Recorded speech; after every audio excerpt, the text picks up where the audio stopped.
설렘 밤 걱정 반으로 귀성길이 시작되었다고 합니다. 아마도 코로나 때문에 고향 방문을 자제하라고 했다. 이렇게 이제는 조금 조심하면서 고향도 다녀올 수 있도록 상황이 펼쳐져서 그런 것 같습니다. 그럼에도 불구하고 오미크론의 확산이 우리를 불편하게 하는 것은 사실입니다. 아무리 경증이라 할지라도 코로나의 위력이 있기 때문에 많은 사람들이 두려워하는 것 같습니다. 그렇지만 오늘 이 밤에도 하나님을 바라보면서 주 앞에 가까이 나온 우리 성도들에게 하나님께서 먼저는 성령으로 충만하게 하시고 또 말씀과 기도가 우리의 마음속에 견고하게 새겨지는 밤이 되시기를 주님의 이름으로 축복합니다. 특별히 빌립보서는 바울이 옥중에서 쓴 편지죠.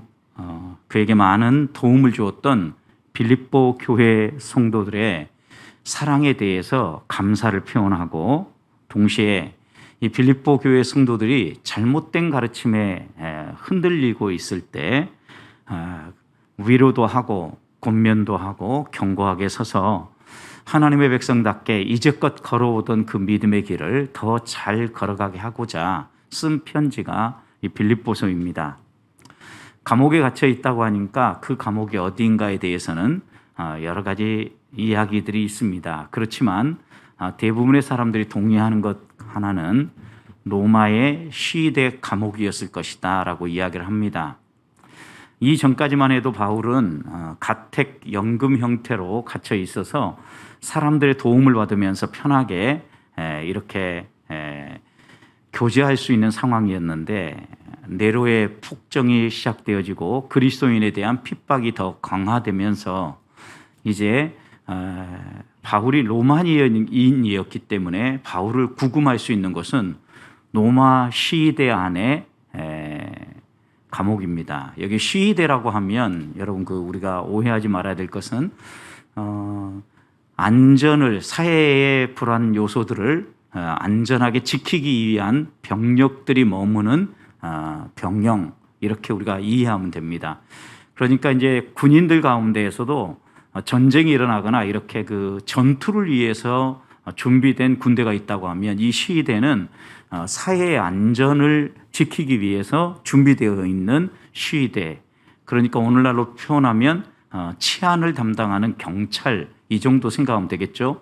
그 안에 감옥이 있어서 그 감옥에 바울이 지금 구금되어 있는 상태입니다.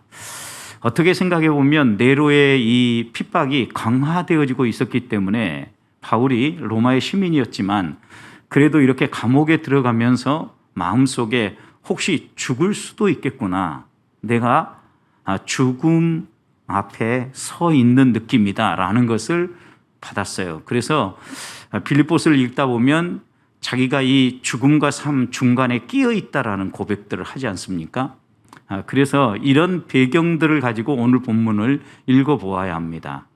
여러분 이런 상태라고 하면 바울의 마음은 여러 가지 면에서 불편함이 있었을 것입니다. 그런데 바울은 자신의 안이라든가 자신의 고민거리를 털어놓기보다는 오히려 이 감옥에서 빌립보 교회를 향하여서 편지를 쓰면서 빌립보 교회의 성도들의 신앙을 걱정하고 그들이 건강하게 하나님의 백성으로 자라갈 수 있는 교훈의 말씀들을 주고 계신다는 겁니다. 그리고 그들을 향하여서 자신의 마음을 표현하는데 지극히 개인적인 편지죠. 그래서 빌립보서는 다른 편지와 달리 바울이 자기의 사도권을 변증하기 위한 내용들은 많이 나오지 않습니다. 오히려 개인적인 자신의 이런 마음들을 많이 드러내 보이는데 오늘 말씀 8절도 보면 바울이 빌립보 교회를 사랑하는데 내가 그리스도 예수의 심장을 가지고 너희를 사랑한다. 그리고 내가 그렇게 사랑하는 것은 하나님 아버지가 증인이다 라고 이야기를 하면서 자신의 사랑이 진실한 사랑이며 마음을 다한 사랑임을 분명하게 이야기를 합니다.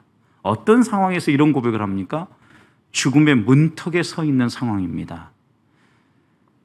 그의 상황이 별로 좋지 않은 상황에서 오히려 자신의 복음을 위하여서 동역하고 힘쓰고 함께했던 빌립보 교회 성도들의 안위를 걱정하고 또 그들이 신앙적으로 성숙할 수 있도록 예수 그리스도의 사랑을 가지고 예수 그리스도의 심장을 가지고 빌립보 교회를 사랑한다라고 고백하는 거죠. 한번 여러분 생각해 보십시오. 여러분이 사랑하는 사람이 있는데 그 사람을 사랑한다고 표현할 때 내가 예수 그리스도의 심장을 가지고 사랑한다 이렇게 고백할 수 있으십니까? 어떨 때 이런 표현들을 쓸 수 있을까요? 빌립보서를 읽다 보면 바울은 예수 그리스도로 충만한 사람이었습니다. 그래서 1장 20절 말씀을 보면 살든지 죽든지 내 몸에서 그리스도가 존귀히 되기를 원한다 이렇게 고백하지 않습니까? 자신의 몸 안에서 그리스도만 드러나기를 원한다는 거죠.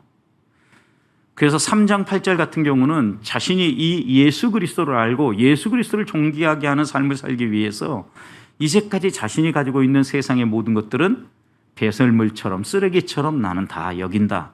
그리고 유일하게 내가 그리스도를 아는 지식만 추구한다. 그 목적은 2장 9절 전반절을 보면 내가 그 안에서 예수 그리스도 안에서 발견되려 합니다. 이렇게 고백을 하거든요. 바울은 철저하게 자신 안에 그리스도로 가득했을 뿐만 아니라 예수 그리스도 때문에 삶의 방향이 완전히 바뀌었다고 고백하는 겁니다. 그러니 그가 사랑을 할 때에도 내가 내 열심과 내 필요와 나의 어떤 힘을 가지고 사랑하는 것이 아니라 예수 그리스도의 심장으로 그리스도의 마음으로 사랑한다라고 고백하고 있는 겁니다. 저는 우리 보백교회 성도들이 서로 교제하고 특별히 이렇게 이제 명절이 다가오면 가족들, 친지들과 함께 만나서 그래도 잠시라도 이렇게 교제하는 시간들을 가질 텐데 이럴 때 우리 안에 우리의 사랑이 형식적인 사랑이 아니라 예수 그리스도의 심장으로 나누는 사랑이 되어야 될 것을 오늘 바울은 우리에게 교훈합니다. 그리고 또 이 사랑이 빌립보 교회를 우리가 기억하는 교회로 빌립보 교회가 정말 하나님 앞에서 하나님 손에 쓰임받고 바울 사역의 동역자로 귀하게 쓰이는 그런 교회로 세워지게 된다는 거죠. 좀 더 정확하게 표현하면 바울이 빌립보 교회를 그리스도의 심장으로 사랑한 것처럼 빌립보 교회도 바울을 동일한 마음으로 사랑을 합니다. 이런 사랑의 교제가 우리가 알고 있는 이 빌립보 교회를 낳았고 또 바울의 사역에 아름다운 열매가 되었던 겁니다. 그렇다면 우리는 한 번 더 이 말씀을 통하여서 우리 안에 좀 더 살려내야 될 것은 무엇인지 믿음의 형제 자매들 뿐만 아니라 또 육신의 혈육으로 하나님께서 만나게 하신 가족들 사이에 우리가 더 살려내야 될 것은 무엇인지 오늘 말씀을 통하여서 좀 교훈을 받고 기도하는 밤이 되기를 소망합니다. 오늘 말씀은 어려울 때일수록 오히려 더 우리가 사랑으로 하나가 되어지고 또 교제가 살아나서 하나님의 백성답게 살아가게 될 것을 교훈하는 말씀입니다. 오늘 1절 말씀을 보십시오. 3절 말씀을 보십시오. 바울은 빌립보 교회를 생각할 때마다 항상 감사했다라고 고백하지 않습니까? 그리스도의 심장으로 교제하면서 아름다운 교제가 풍성한 열매를 맺기 위해서는 그 교제 사이에 감사가 있어야 된다라는 거예요. 바울은 빌립보 교회의 성도들을 생각할 때마다 여기에 생각한다라는 것은 기도한다라는 의미입니다. 하나님 앞에 나아가서 빌립보 교회 성도들을 마음속에 떠올리면서 기도할 때마다 제일 먼저 바울의 마음속에 떠올랐던 감정은 감사였다라는 겁니다.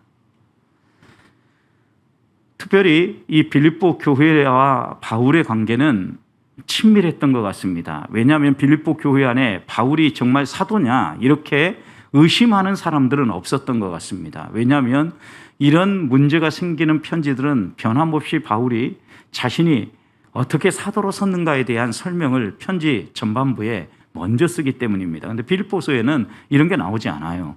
그러니까 사도권과 관련된 논쟁이 없었다라는 거죠.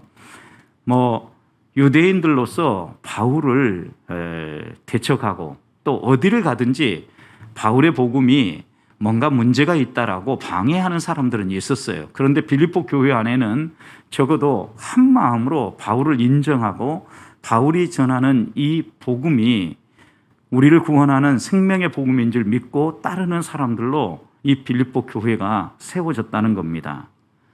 그래서 바울은 이 빌립보 교회와 친밀한 교제를 나누면서 자신의 사역을 해가는데, 생각해 보십시오. 바울이 감옥에 갇혔을 때 빌립보 교회 성도들의 마음이 어떠했을까요?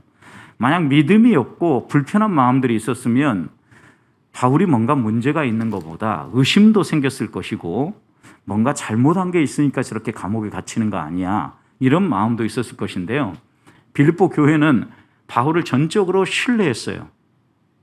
그러다 보니까 바울이 감옥에 갇혔어도 오히려 더 담대하게 예수 그리스도의 복음을 전하고 바울의 빈자리가 느껴지지 않도록 열심히 하는 형제들이 그들 안에 있었다는 겁니다.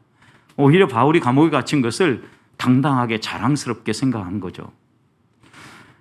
지금도 신앙의 자유가 없는 지역에서는요, 믿음 생활을 할 때 또 지도자로 섬길 때 제일 먼저 각오해야 되는 게 감옥에 갈 각오라고 이야기를 합니다.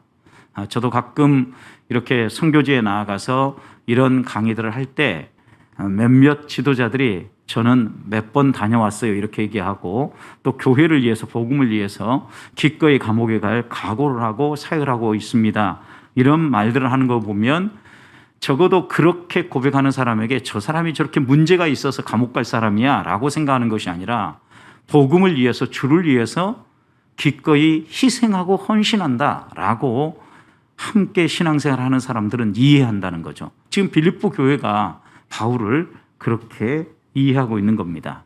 오늘 본문을 좀 더 읽어보면 바울이 빌립보 교회를 생각할 때마다 감사하는 이유가 두 가지가 나옵니다. 하나는 5절 보십시오. 너희가 첫날부터 이제까지 복음을 위한 일에 참여하고 있기 때문이다 라고 얘기하죠. 여러분, 복음을 위한 일에 참여한다라고 얘기하면 복음 전도를 할 수 있도록 물질적 헌금도 했을 것이고, 기도 후원도 했을 것이고, 또 죽어가는 영혼들을 살려내고자 바울이 몸부림칠 때 함께 복음 증거에 동역하기도 했을 겁니다.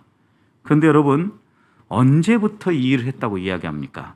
첫날부터 이제까지예요.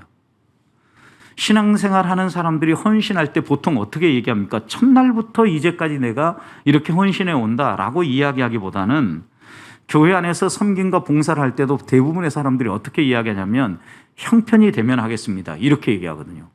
준비가 되면 좀 하겠습니다, 이렇게 얘기하는데 빌립보 교회는 어떻게 했어요? 복음을 듣고 보니까 복음을 위해서 내 삶을 드리고 헌신하는 일은 복음을 듣는 그 순간부터, 내가 깨닫고 예수 그리스도를 개인의 구주로 영접한 그 순간부터 해야 될 일이라고 생각한 거예요. 그래서 오늘 이 바울은 이런 아름다운 신앙을 가진 빌립보 교회를 생각할 때마다 나는 감사가 절로 나온다. 여러분, 우리도 생각해 보십시오. 내가 주일학교에서 가르치는 선생님인데 우리 반 아이들 가운데 특별히 신앙적으로 예쁜 모습으로 성장하는 아이들을 보면 어때요? 그 아이를 보기만 해도 너무 행복하잖아요. 흐뭇하잖아요. 바울이 지금 그런 마음인 거죠. 빌립보 교회가 복음을 받고 첫날부터 지금까지 복음을 위한 일이라고 하면 기꺼이 헌신하고 기꺼이 자신의 모든 것들을 드리는 모습 때문에 바울은 빌립보 교회를 머릿속에 떠올릴 때마다 감사가 가장 먼저 나왔다라는 겁니다. 예수 믿고 복음을 받고 보니까 나를 위한 삶보다는 이웃을 위해서 살아야 되겠다라고 분명히 빌립보 교회는 깨달았을 것입니다. 하나님이 원하는 삶은 내가 잘 먹고 내가 잘 사는 것이 아니라 내가 예수 그리스도를 바로 믿음으로 말미암아 내 주변에 있는 사람들까지 행복해지고 하나님 어떤 분인가를 경험하게 해주는 것임을 빌립보 교회는 분명히 알았던 거죠. 복음의 핵심이죠, 이것이. 예수님이 이 땅에 오신 복음의 핵심, 십자가의 핵심이 무엇입니까, 여러분? 생명을 살리기 위해서 기꺼이 자신을 다 내어주신 거죠. 이웃을 위해서 자신의 모든 것들을 내어주는 행복이죠. 이런 복음의 핵심을 빌립보 교회는 명확하게 이해했던 겁니다. 그러니 복음의 첫날부터 기꺼이 자신들의 안위와 편함과 필요를 위해서 신앙생활하는 것이 아니라, 복받기 위해서 신앙생활하는 것이 아니라, 잘 되고 잘 먹고 잘 살기 위해서 신앙생활한 게 아니라 복음을 위해서 기꺼이 바울과 동역하고 헌신했다는 거예요. 그러니 바울은 그들을 생각할 때마다 감사했던 겁니다. 또 하나 이유가 있습니다. 바울이 감사한 것은, 그것은 6절 말씀을 보십시오. 하나님 때문이죠.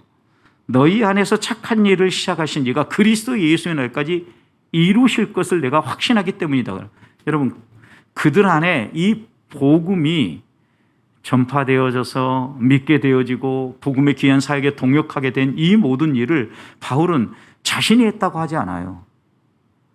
예수 그리스도가 하셨고 하나님이 하셨다라고 고백하고 있는 거죠. 너희 안에 착한 일을 시작하신 이가 누굽니까? 예수 그리스도시죠. 하나님이시죠. 그분이 너희들을 그리스도 예수의 날까지 지키시고 온전하게 세워가실 거라는 확신이 있기 때문에 감사가 나온 거죠. 결국 하나님 때문에 감사가 나온 거예요. 첫날부터 주를 위해서 헌신하고 믿는 순간부터 복음 사역에 동역했던 빌립보 성도들의 삶을 생각하면서 감사했는데, 결국 따지고 보니까 이렇게 빌립보 교회가 신앙생활할 수 있었던 것은 하나님 때문이었다라는 거죠. 불러주셨을 뿐만 아니라 그들이 이렇게 살아갈 수 있도록 감동 감화해 주시고 그렇게 살아갈 수 있도록 이끌어 주신 하나님의 손길이 있었기 때문에 가능하다라고 바울은 깨달았고, 또 그것 때문에 하나님, 신실하신 하나님 때문에 감사하고 있는 겁니다. 곰곰이 우리도 생각해 보면 어떤 일들을 하나 꾸준히 한다는 게 쉽지 않지요. 지난 화요일 우리 또 가양 삼동을 통하여서 설날 앞두고 사랑의 쌀 나눔을 하면서 감사가 절로 나오더라고요. 2012년 성탄절에 처음 사랑의 쌀 나눔을 했는데, 그때부터 명절 때마다 지금 이제 10여 년 가까이죠. 빠짐없이 이렇게 함께 나눌 수 있도록 성도들이 함께 힘을 모으고 또 모든 사람들이 마음을 같이 하기 때문이기도 하지만, 이것이 중요하고 또 이것이 복음의 매우 중요한 부분 가운데 하나라는 것을 믿고 헌신할 수 있도록 우리를 만져주신 하나님 때문이죠. 하나님이 우리 교회가 이렇게 나아갈 수 있도록 해 주시니까 우리가 이런 일에 동역할 수 있는 거죠. 자, 그렇다면 우리의 교제가 살아나고 그 다음 성숙한 하나님의 백성으로 살아가기 위해서 꼭 우리들이 마음이 새겨야 될 것은 뭐냐? 감사입니다. 감사. 우리가 가족을 만나고 또 친지를 만날 때 여러 가지 불편한 일들이 생길 수 있습니다. 여전합니다. 왜냐하면 열심히 공부해서 진학을 해야 되는데 진학을 못했다. 또 취업을 해야 되는데 취업을 못했다. 그러면 가족 친지들도 만나고 싶지 않다고 합니다. 왜냐하면 뭐라고 물을까 봐. 그럼 대답할 말이 궁색해서 여러 가지 이야기를 합니다.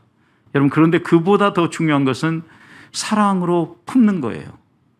사랑의 교제가 감사하게 만들고 또 이런 불편한 자리도 불편해하지 아니하고 편안하게 마음을 열고 이야기할 수 있는 이런 교제로 인도한다는 겁니다. 바울은 그것을 예수 그리스도의 심장으로 내가 너희를 사랑한다. 그래서 나는 너희를 생각할 때마다 감사가 절로 나온다. 너희가 그렇게 살아갈 수 있도록 다듬어 가시는 하나님 때문이다. 이렇게 고백하고 있는 겁니다. 저는 우리들이 이런 바울의 고백처럼 또 하나님 앞에서 우리의 신앙을 점검하고 살아갈 수 있게 되기를 주님의 이름으로 축복합니다.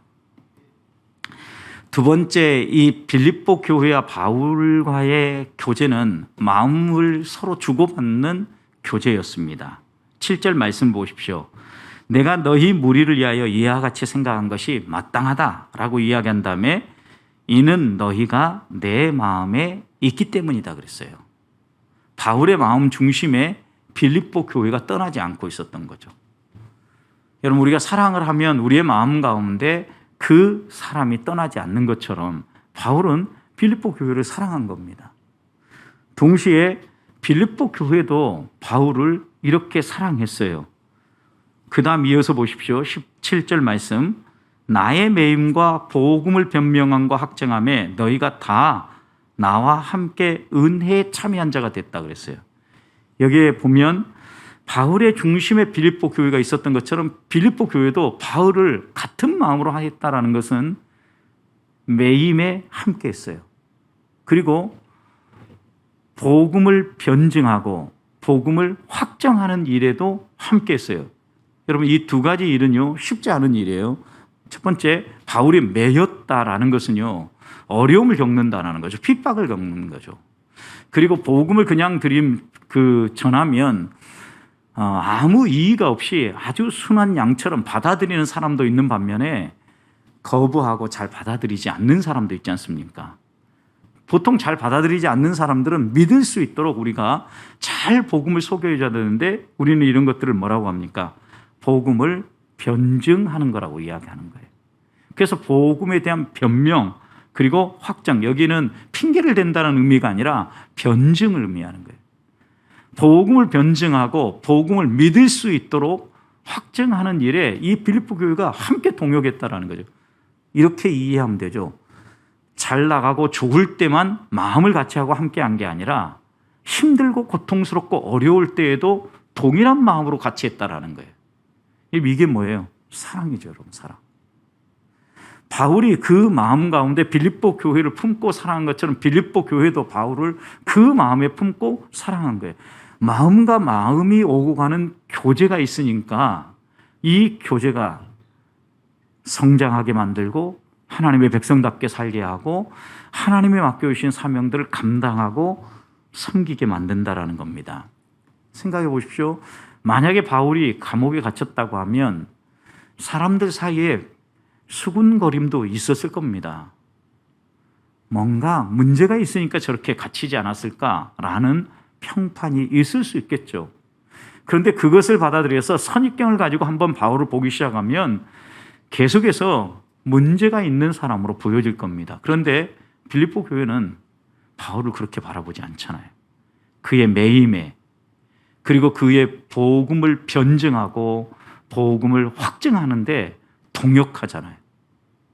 그런데 재밌게도요, 교회는 보통 모든 사람이 같은 마음으로 가기가 쉽지 않아요. 다 이렇게 달려가도 그중 몇 사람은 또 곁길로 가잖아요. 그런데 7절 다시 말씀을 보십시오. 마지막 보면 너희가 다 그랬어요. 다 나와 함께 은혜에 참여한 자가 되었다. 빌립보 교회에 어떻게 보면 한결같은 마음이 바로 이런 부분이 아닐까 싶습니다. 분명히 이들은 이런 마음을 다 같이 품고 있었기 때문에 복음에 하나 되었고 바울을 위하여서 동역하는 데 하나가 되어 있었던 거예요. 아마 갇힌 바울을 위해서 후원 기도 당연히 했을 거고요. 오늘날로 표현한다면 면회도 갔을 것이고요. 그가 감옥에서 생활하는 동안 필요한 영치금도 넣어줬을 것이고요. 분명히 우리가 믿기에는 바울이 큰 죄를 짓지 않았는데 이렇게 갇혀 있으니까 무죄 방면되어질 수 있도록 서명운동도 했을 거예요. 오늘날 같으면 청와대에 민원을 올렸을 거란 말이에요. 분명히 이런 일들을 빌립보 교회가 하지 않았겠어요? 구명운동도 하고 정말 바울이 복음을 위해서 애썼다라는 것을 알고 있었기 때문에 그리고 아무 죄가 없이 갇혔다라는 걸 알기 때문에 이들은 더 열심히 복음을 전하는데 이 1장 14절 보면은요, 뭐라고 얘기하냐면 형제들 중에 다수가 바울이 갇혔으니까 자신들도 갇힐 것에 대한 두려움이 있어야 되잖아요. 근데 반대로 오히려 더 담대하게 복음 전도 사역에 헌신하는 모습을 보여요.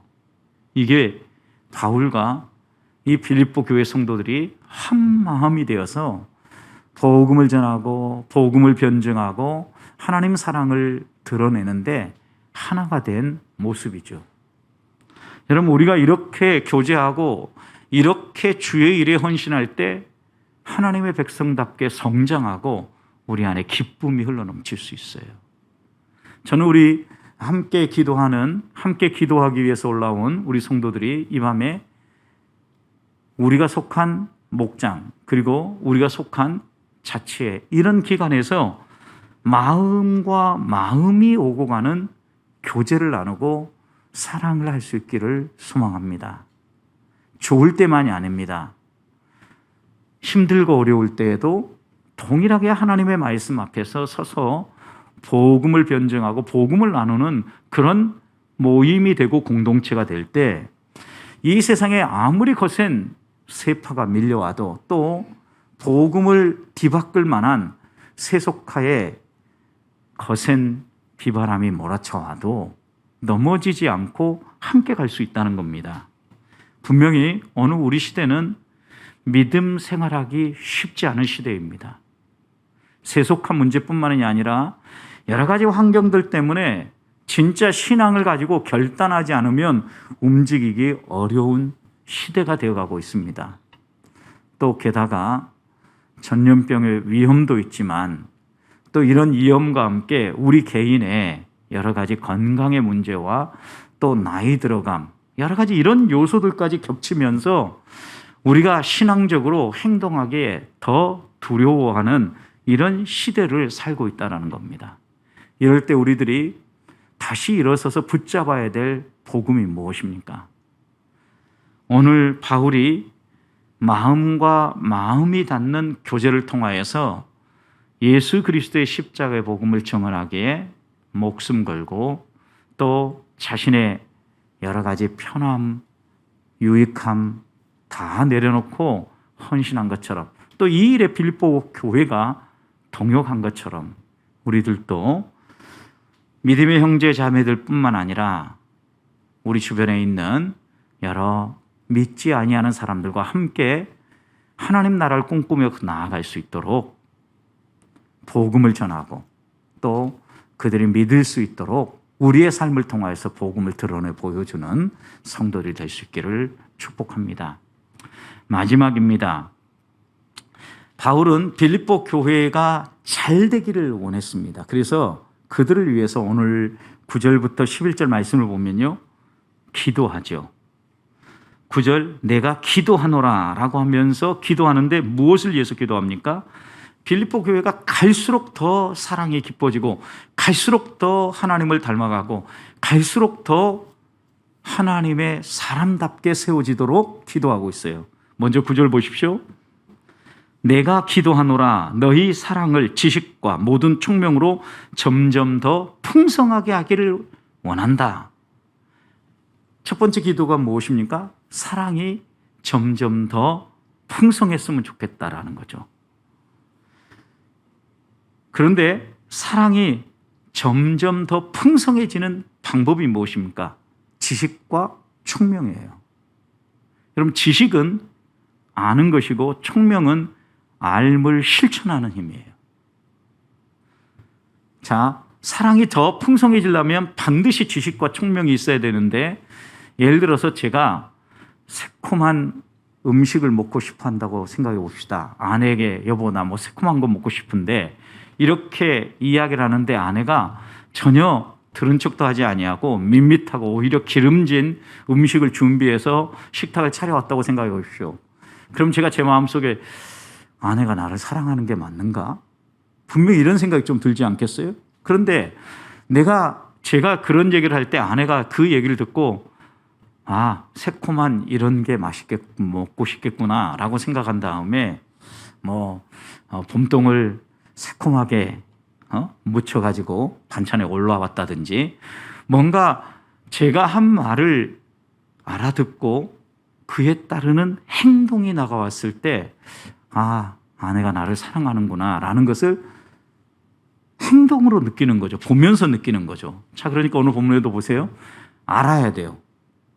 하나님이 어떤 걸 좋아하는지, 하나님이 우리에게 어떠한 삶을 살기 원하는지 지식이 있어야 된다고요. 그리고 그 지식을 실천하면서 우리 안에 총명이 살아나야 돼. 그럴 때 사랑이 풍성해지는데 한순간의 사랑은요, 돈되게지고 풍성해지는 게 아니에요. 오늘 본문에 보면 그래서 바울은 기도할 때 뭐라고 기도합니까? 점점 더 풍성해지기를 기도해요.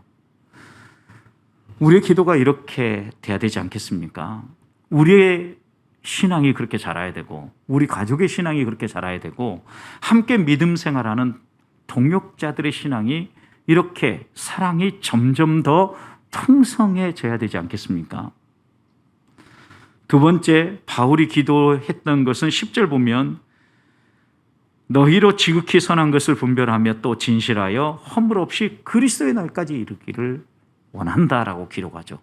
여러분, 두 번째 바울이 소망하는 것은요, 허물 없이 그리스도 예수의 날까지 이르는 거예요. 그러니까 선한 싸움을 마치고 믿음을 지키는 거예요. 그런데 허물 없이 가기를 원했다라는 거예요. 그런데 허물 없이 누가 갈 수 있습니까? 누구도 자기 힘과 노력으로 허물 없이 끝까지 갈 수는 없어요. 그래서 그 앞에 뭐라고 얘기합니까? 지극히 선한 것을 분별하여 또 진실함으로 허물 없이 서기를 원하고 기도했다라는 겁니다. 여러분, 하나님의 뜻, 그것이 선한 거죠. 하나님이 원하시는 것, 이것이 성공은 선한 것이라고 이야기를 합니다. 그런데 비슷하거나 대충 흉내내는 것이 아니라 오늘 본문은 지극히라고 표현하므로 하나님의 선명하고 분명한 뜻을 이해하고 그 뜻을 위해서 내 삶을 드리는 삶을 살기를 원한다. 바울은 그렇게 빌립보 교회를 위해서 기도하고 있는 거예요. 실제로 바울은 로마서 12장 2절에서 우리가 하나님의 선하시고 온전하시고 기뻐하시는 뜻을 분별하며 살아갈 수 있는 비결을 어떻게 얘기합니까? 이 세대를 본받지 않아야 된다라고 해요. 그리고 마음이 변화되어서 새롭게 되어야 된다라는 거예요. 여러분, 마음이 변화되고 새롭게 되는 것은 성경에서 거듭남의 표현이에요. 여러분, 그러니까 우리가 거듭나서 우리의 마음이 새로워져서 하나님이 우리에게 원하는 것이 무엇인가를 생각나면요, 이 세대를 본받지 않고 구별되게 살아갈 수 있는 거죠. 선한 삶, 분별력 있게 구별된 삶, 이런 삶을 살아갈 때 그리스도 예수의 날까지 이런 삶이 유지되어질 때 진실하고 허물 없는 그리스도인으로 주 앞에 설 수 있다는 거예요. 우리 모든 성도의 소망이죠, 이것은. 저는 우리가 하나님 앞에서 우리의 힘으로 할 수 없기 때문에 바울은 빌립보 교회를 감옥에서도 이렇게 하나님 빌립보 교회가 살아갈 수 있도록 인도해 주십시오라고 기도하고 있는 거예요. 오늘 이 밤에 우리의 기도 제목이 되어야 되지 않겠습니까? 세 번째 빌립보 교회를 위한 기도가 나오죠. 11절. 빌립보 교회가 하나님의 영광과 찬송이 되기를 기도해요. 예수 그리스도로 말미암아 의의 열매가 가득하여 하나님의 영광과 찬송이 되기를 원한다. 기도한다. 여러분, 하나님의 영광과 찬송이 되기 위해서는 우리 안에 반드시 일어나야 될 일이 있어요. 그게 무엇입니까? 의의 열매가 풍성해지는 거예요. 예수님께서도 산상수훈에서요, 너희의 착한 행실을 믿지 아니하는 사람들이 보고 하나님께 영광을 돌리게 하라는 거죠. 여러분, 우리 그리스도인들에게 의의 열매가 맺혀지고 선한 행실이 살아나면요, 이것을 통해서 세상 사람들은 하나님을 보게 되고, 아, 하나님이 정말 살아계시는구나 인정하게 되고요, 하나님께 영광을 돌리게 된다는 거예요. 우리가 하나하나 선을 행하는 것 무의미하고 또 그냥 지나가 버리는 일처럼 우리가 생각할 수도 있습니다. 실제로 우리 교회가 이 지역사회를 위해서 작은 나눔을 해가는 것, 아무런 영향력이 없는 것처럼 보여질 수도 있습니다. 지난 화요일 날도 우리 동장님하고 이야기를 나눠보니까 우리가 살아가고 있는 이 지역에 홀몸 어르신들만 3,500세대라고 합니다. 근데 우리가 아무리 열심히 나눠도 이 3,500세대를 다 섬긴다고 하면 아직 먼 거죠. 아직 멀었어요. 그런데 지난 성탄절 지나고 나서 한 분이 교회로 전화했어요. 공교롭게도 제가 그 전화를 직접 받게 됐는데 딱 전화를 받으니까 교회 전화로 왔는데 성탄절 선물로 라면 한 박스씩 나눠준 것에 대해서 너무너무 감사하다라는 거예요. 그러면서 교회가 이렇게 귀한 일을 해주셔서 힘이 난다고 이러면서 이야기하시는 전화를 한 통 바꿔 보니까 힘이 나더라고요. 아, 우리가 하는 일을 그 누구도 알아주지 않고 또 이것 때문에 정말 하나님께 영광이 되어지고 이 사람들이 하나님을 바라볼까? 우리가 혹시 큰 의미가 없는 일들을 하고 있는 건 아닐까? 이런 의심을 할 수도 있는데 하나님은 이런 한 사람 한 사람들을 사용하시면서 우리가 지금 해야 될 일이 무엇인가를 분명하게 보여주고 있는 거죠.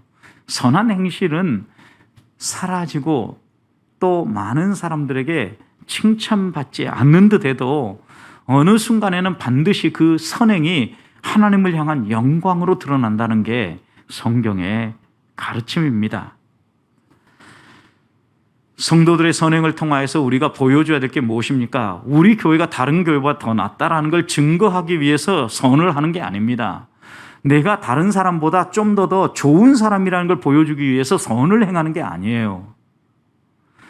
우리 교회가 선을 행하고 우리가 선행을 하는 가장 중요한 이유가 있다고 하면 그것은 우리를 살려주시고 우리를 이렇게 세워주시는 하나님 때문에 가능한 것이죠. 결국 우리의 선행을 통하여서 나를 드러낼 것이 아니라 교회를 드러낼 것이 아니라 하나님을 드러내는 거죠. 그래서 오늘 바울이 빌립보 교회를 위해서 기도할 때에도 11절에서 너희 안에 의의 열매가 가득 흘러넘쳐서 하나님의 영광이 되어지고 하나님의 찬송이 되기를 원한다라고 기도하는 거예요. 사랑하는 성도들은 우리가 어떻게 하나님을 영화롭게 하고 하나님을 찬송하는 사람들을 많이 이 땅 가운데 만들어갈 수 있겠습니까?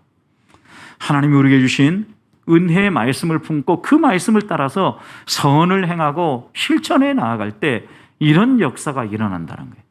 의의 열매가 더 풍성하게 맺힐 때 이런 놀라운 은혜가 이루어진다라는 겁니다. 말씀을 마무리합니다. 바울은 빌립보 교회 성도들이 감옥에 있으면서도 더 성장하기를 원했고 하나님의 사람으로 더 견고하게 서기를 원했는데 어떻게 그들이 이렇게 서기를 원했습니까?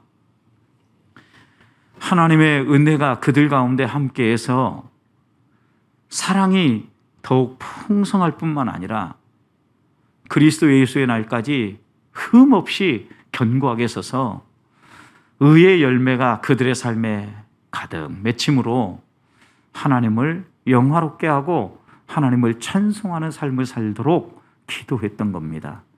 저는 우리 보배교회도 우리들도 이 밤에 이런 기도 제목을 가지고 주 앞에 나아가기를 소망합니다. 우리 안에 사랑이 풍성하고 흠이 없이 그리스도 예수의 날에 이르고 하나님의 영광이 되어진다면 이것처럼 멋진 성도의 삶이 어디 있겠습니까? 다시 한 번 더 하나님 앞에서 하나님이 원하는 믿음의 교제는 바울이 우리에게 교훈한 것처럼 항상 감사하고 마음과 마음이 나눠지는 교제를 하며 서로를 위해서 기도를 쉬지 아니하므로 하나님께서 기도한 대로 우리 안에 정말 사랑이 풍성하게 흘러넘치고 그 사랑이 결국은 주님 닮은 모습이 되어져서 그리스도 예수의 날에 칭찬받는 하나님의 사람들로 세우고 더 나아가서 하나님만 영화롭게 하는 이런 성도의 삶을 살게 하리라고 믿습니다. 오늘 이 밤 이 말씀 마음에 새기고 함께 기도하는 성도들이 되시기를 축복합니다.